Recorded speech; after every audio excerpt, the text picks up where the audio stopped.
Black Bites family, we are on location with the incredible Sonja Nichols at the Southern Lion, the big gold building off of 485. Come see us, check us out, as she says.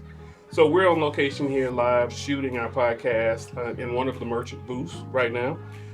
The area has actually been staged just for the podcast. So we're going to bite into her journey to the Southern Lion. So Sonia, thank you so much for having us. This is exciting. This is my first time really just walking through the building to see all of the amazing things that are here and the merchants. So talk to us about your why. Why Southern Lions, how this came about, and just share with us up to date. Well, I would tell you this has been the most interesting journey of my life. The why is I was being obedient to God. And there's no way you think of this. There's no way you think of opening up a multi-merchant marketplace. We have over 150 merchants in here, both downstairs and upstairs. I would just remember God, he spoke loudly to me. You should go find out if the Black Lion is for sale. And I'm thinking, okay, really, Daddy, Black Lion? It's an iconic, institution in South Charlotte. Furniture and home decor and just all of the fabulousness.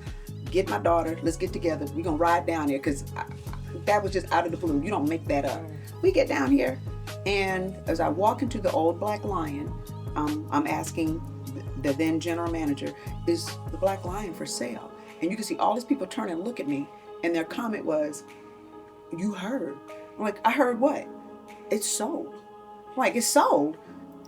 Okay, wait a minute. And I'm like, okay, Daddy, you brought me down here. This thing already gone. What you want me to do? And so I'm asking the merchant, so, what are you all getting ready to do? The building was sold, which is now that Tryon Medical Center. And they were like, so we're trying to pull it together. We're kind of in a tailspin. We're trying to figure out what are we going to do next. And I was like, okay, I think I'm supposed to be y'all's Moses, and I'm supposed to help you find your new promised land. I don't know why he wants me to do that, but this is what we finna do. And so, just speed forward. You're trying to look for locations, trying to find a space. Black Lion was 65,000 square feet. I'm trying to find a place, anything comparable. And I knew it had to stay in South Charlotte because that's where their customer base is. And one day, my husband and I illegally cutting through the parking lot of the Carolina Place Mall, and he just said, look over there. And it's the old Sears building. And so 160,000 square feet in my mind, like, so we don't need all of that space. We only need, Black Lion was 65,000. I just need 75,000. So I can say I'm bigger. And that's it. And so we come on in, we're doing, negotiating with them all. And so that's a whole different ball game in and of itself. Who was supposed to also come into this building was Primark. And so Primark is now up at the Concord Mills. Yep. And so they were like, well, Sonia, the whole building is kind of available if you're interested. Sure. Okay. I promise you, I tell people, God can do anything but fail. But I ain't gonna lie. There's that one part of me like, Daddy, if you had kind of told me that this is what we were getting ready to do, I'm positive I would have said, oh, you can pass me by. Somebody else get a turn. But we decided, okay, we're gonna take the whole building. We opened up the upstairs as a pop-up shop. So that would allow all of the merchants that were at the Black Lion an opportunity to come here and sell their stuff, at least sell through the Christmas, while we built the downstairs. So we built out this downstairs, 85,000 square feet. So there are these booths. So there are 300 literal rooms. So electricity, lights overhead, everything, 300 rooms, 300 booths on this floor. Moved everybody down here, and then, he dropped it in my spirit again. Well, you still got the upstairs. What you want to do with that? And we kept having customers come in, and they're asking for antiques, estate, vintage, and collectibles. Okay, so let's just try that. That was just going to be, that version of a pop-up. We've moved down here. It's been great. And we open up, Metrolion. And so for those of you that are from Charlotte, y'all used to go to Metrolina, and there was antiques, estate, there's all the vintage and stuff. It was fancy up in the front with the fancy furniture and estate stuff, and in the back it was like foolishness they dug up in the backyard, and then stuck a price tag on it, and y'all bought it. Right. Y'all was out there buying Tide Pods and tube socks. That's what y'all was out there doing. Well, we decided, well, let's put that upstairs, and so to play on the name, we'll call it Metrolion. And so it was interesting how that has evolved. We had merchants that worked with us, and I'm sure they would not like to hear me say this, but I'm gonna say it. They had the stuff that was dug up in the backyard, and you put a price tag on it, and I guess more picker kinds of things. For some reason, the customer base down here didn't want it. They wanted fine stuff. They wanted fine, high-end furniture, decor, accoutrement, stuff that you all saw on the upstairs. They're like, no, we want it higher end. And so it has evolved into now it's one of the most visited antique spaces in this region. So everyone's coming here. Now we're starting to get all these repeat customers. We got people coming in from Columbia, South Carolina. Let me fix that up. Yeah. Columbia, South Carolina, not Columbia. Banner Elk, Blowing Rock. We think that folks, and they tell us, they have been waiting for this kind of antique store for a long time. They wanted this kind of shopping. And then, just not, because your grandmama had it, she had that little coaster, that don't make it an antique, right? And I don't want that. They wanted those high-end curated things that were sitting in these really fine homes. And so that's what you have this upstairs. And so the Southern Lion, so we are the big gold building off of 485, 160,000 square feet of Sonja just trying to be obedient. Well, obedience is better than sacrifice. Yes. And we have been learning, we've been talking to the Black Bytes family about what's on the other side of saying yes. And we have been able to walk the walls and actually just see everything behind the scenes. And this is an amazing, I couldn't even imagine running this place. So you do it so well and with excellence, and your team is fantastic. The amazing things that are here. Talk to us about how you do candidate selection for vendors. Is that something that you could share with us? Yes, we really want to provide what I would say is a veritable cornucopia of all kinds of things. We don't turn everybody away. We let merchants come in and we ask them, walk the store. And what we really want you to do is figure out what don't we have. That's your space.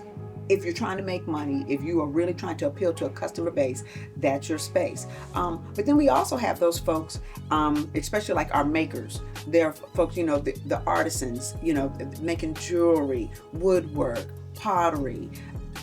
They have also found this to be a wonderful space. So you can come in and we have beautiful furniture and what have you, but there are those personal, eclectic pieces that you want to add to your space. And so we let those folks in too.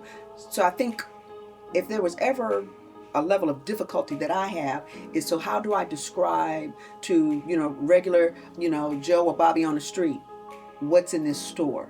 And when I tell you, it's everything. We really try to make sure that when you come in here, you saw something that you wanted, or something that you could imagine being in your home, or something that you see as a fabulous gift. I really want to be that space more than just a furniture store, that we are a gift shop, that we are your home decor, that we sell clothes, and we have some merchants with some of the cutest merchandise. We really want to be your one-stop shop. So imagine back in the day when we used to go to the mall and the mall was the hangout. Right. Well, God has blessed us to be the consolidated mall. So now you just got to park in one space and you can be in here 4 or 5 hours, and people do just shopping all of these different little booths because every single one is different. I like when you said cornucopia. I know it was a fancy word. Don't ask me to spell it. The difference, but that brings me to what my question was going to be, or what is around your background. this is not your first foray into entrepreneurship. And this is not your first foray in being a trailblazer in some of the things that you have gone after or put yourself out there to do out of a passion to serve. So when you think about gaining all of this, of course, being obedient to God, as you said, what do you see as a thread from everything that you have done up until this point, and now when you look at this, the grandness of this? So for people that have known me all these years, you've known me all these years, I mean, I'm that person, I have no fear. And so now, that don't mean I don't get scared, because I get anxious, and I mean, please know, doing this is an example. And for this as an example. Hoping your husband will help you. As an example. He divided, I just drug him kicking his screen like, yeah, kind of, sort of, but don't you love me? I'm so cute. I would say, and when I say I'm fearless, I've always just believed God is going to help me to do whatever it is I'm doing. It's like, okay, Daddy, you put that in my spirit, so now let's do it. Right. And I don't have a fear of trying. It's like, I want it to be said, I tried, and I'm never gonna be, I'm the smartest cookie in the jar. I'm not the one that you like, oh yeah, you know, that Nobel Peace Prize winning scientist over there, let's go ask her, the rocket scientist. I'm not that chick. What I am is the hardest working person. I will put my all into whatever it is I do. Otherwise, why even be bothered? If you're not gonna put forth your best foot forward, why waste my time? I need to have said I exhausted every opportunity to do the best that I could do. And it has been quite a journey, my life, because I have done, for those of you that know, I've done some of everything. And I'm gonna try. It's like, let me try. And then I can say I did it. Either I liked it or I don't. Do not ask me to run for office again. I will not. But it was one of the best educations I could have ever in this lifetime have had. Trying to actually convince people to come and vote for me. And some people did, some people didn't. But it was one of the best educations that I could have had, because I truly, truly wanted to serve. And God knew that. What I didn't know at the time, for an example, when I ran for office, and I don't lose. And so if you also know that about me, I don't ever lose. Never lose. I beat my husband at bowling and Tetris. That's it. Those are the things I'll play, because I can beat him at those.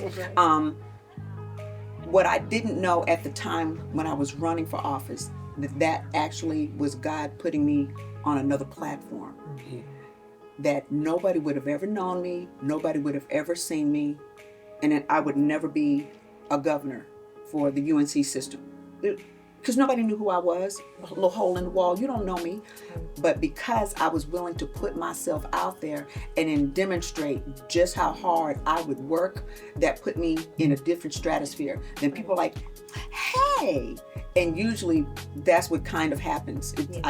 I'm willing to put myself out there, and then somebody else gets to recognize it. And they're like, hey, there's a double-edged sword of that. Yes. Because then everybody want to ask you to do stuff. Right. Exactly. And so this to me was an example.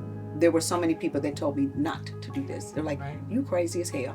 There's Sonja, in this environment, the economics don't make sense, you know, malls are horrible, you know, why would you even do this? And I'm here to tell everybody, as an entrepreneur, as someone starting something from scratch, this was the hardest thing ever. People tell you, get your hustle on. Let me tell y'all, I'm tired. I'm tired. But then at the same time, then I'll step back and it's like, Daddy, oh my gosh, okay, I could have never, ever imagined this. This was more than I could ever think or ever in this lifetime imagine. Who thinks of this? When you walk this store, who thinks of this? You ain't thinking of this. Right. Yeah. And so this, I won't say it's the culmination, but it is definitely part of the chapters going forward of me just doing the next thing, doing the next thing, doing the next thing. So I have to admit, I'm not old. I'm old, but I'm not old. Okay, you have other people, you have these other trailblazers that you watch, and they still moving and grooving. Yeah. Hugh McCall out there still in the streets. Oh, yes. Hugh McCall out there still in the streets. 90. Joan Yeah. Zimmerman, they still out there in them streets. Right. What's interesting is I'll look at God allowing me to do this, and I'm like, okay, so Daddy, so what's the next thing? Now, after you've allowed me to do this. So I've been Moses, now I'm kind of Joshua. We in the promised land. What's the next thing? But I just think, please do not look at this in any shape, form, or fashion and think anything about this has been easy. This has been the hardest thing I could have ever done in my entire life. But I'm having a ball. Yes, you are. You can tell.